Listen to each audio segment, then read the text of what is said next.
day, another work. Good morning, good afternoon everyone. At magandang umaga, at magandang hapon, at magandang gabi. Saan sulok man tayo sa buong mundo. O, diba?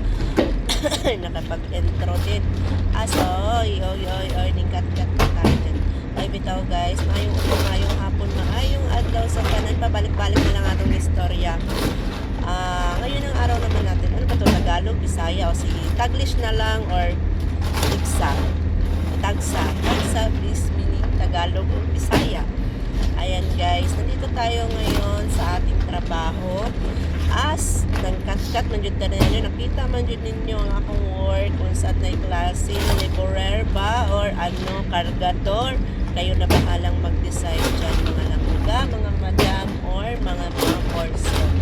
Ayan guys, OFW tayo dito sa Dubai. The multitasking OFW. So multitasking po tayo sa mga trabaho ng mga multitasking. So marami.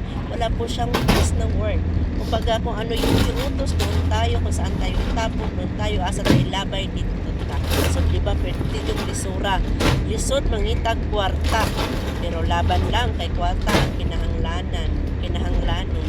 Kwarta, ano tayo, ano ba yun? Ano din? Kung masumasa ilalim ang pera. Ayan mga darling, so ayan mga petaways. Kuan man naman may order karon. So kailangan ko mag-refill sa bucket. So kailangan ko mag-refill ng 25 bucket. 25 bucket is equivalent to 10 kg. Bawat bucket ay nagkakalaman siya ng 10 kg or means kanaya kung mga ginibuhat o ginalagay na kumula sa baba, 10 kg yan siya. So, kargador tayo, delivery man, or packing, or parang factory din, nag-aayos ng mga order. O, diba? Multitasking tayo dyan. Bukod pa na guys, ako pa mabuhat ng invoice, ako pa mo deliver.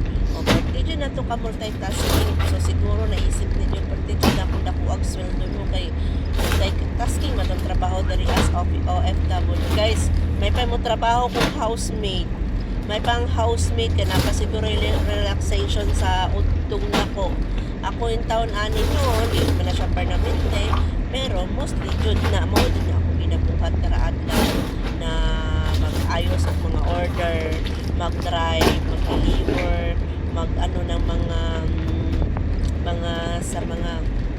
sa computer, mag-check of email, mag-follow up sa mga payment, or daghan pang uban guys, maskin personal na trabaho sa amo, yung mga personal needs niya, ako pa yung usahay mo buhat. It means personal needs gaya ana